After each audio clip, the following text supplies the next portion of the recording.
சந்திக்க நம்மோடு கேரள முதல்வரும் ஆவலுடன் காத்துக் கொண்டிருக்கிறார். சரி, சீக்கிரம் வாங்க. பக்கத்துல வந்துட்டாங்க சார். சீக்கிரம் கூட்டிட்டு வா. ஐயா வெயிட் பண்ணிட்டு இருக்காரு.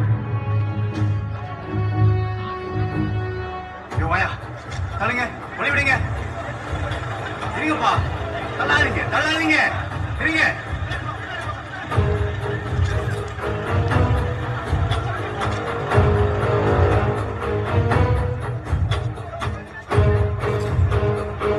வாங்க சார், வாங்க. இது தள்ளுங்க, வழி விடுங்க. என்ன கேளுங்க, தள்ளுங்க. மாணிக்கம் போன்ற எளிய மனிதர்களின் வாழ்வை தர்மம் என தள்ளுங்க, இந்த உலகம் தள்ளுங்க. அமைதியா இருங்க.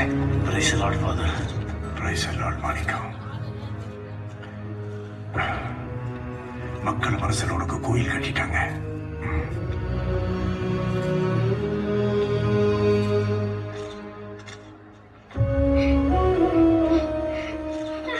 அப்பா,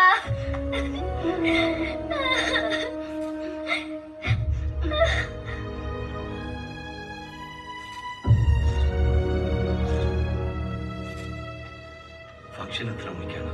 എല്ലാ ഏർപ്പാടുകളും ചെയ്തിട്ടുണ്ടല്ലോ. ഓ സാർ, വരൂ മണിക്കം, വരൂ. ஐயா, നിങ്ങളെ കണ്ടതിൽ വളരെ സന്തോഷമുണ്ട്. യഥാർത്ഥത്തിൽ നിങ്ങൾ ഒരു വലിയ മനുഷ്യനാണ്. നിങ്ങളെ പോലെ ഒരു മനുഷ്യനെ ഈ കാലത്ത് എന്റെ നാട്ടിൽ വെച്ച് കണ്ടതിൽ എനിക്ക് സന്തോഷമുണ്ട്. അതുകൊണ്ടാണ് ഞാൻ നിങ്ങളെ നേരിട്ട് വിളിച്ച് അഭിനന്ദിച്ച് ബഹുമാനിക്കാന്ന് വിചാരിച്ചത്. പ്ലീസ് ഇരിക്കൂ. பரவாயில்லைங்க. സാരല്ല, ഇരിക്കുന്നേ. മൂർത്തി, சொல்லுங்க. அது ஒண்ணும் இல்ல மாணிக்கம். கிராஜுவேஷன் முடிச்சிருக்க உங்க ஒய்ஃபுக்கு கவர்மெண்ட் ஜாப் அலாட் பண்ணிருக்கிறோம். அதுக்கான ஜிஓ இங்க இருக்கு. ஸ்கூல்ல படிக்கிற உங்க 2 குழந்தைகளுக்கு உண்டான மொத்த படிப்பு செலவையும் கலெக்டர் ஐயாவுடைய அறக்கட்டளையே பாத்துக்கிறோம். உங்க சின்ன பொண்ணுக்கான ட்ரீட்மெண்ட், ஆபரேஷன் எல்லா மெடிக்கல் எக்ஸ்பென்ஸையும் நம்ம முதலமைச்சரோட கட்சியே ஏத்துக்கும். மிஸ்டர் மாணிக்கம், இது என்னோட பால்யகால நண்பர். இந்தியால மிகப்பெரிய பில்டர். இவர் இந்தியா முழுக்க வீடு கட்டி கொடுத்துட்டு இப்ப சொந்த ஊர்ல வீடு கட்டுறத பெருமையா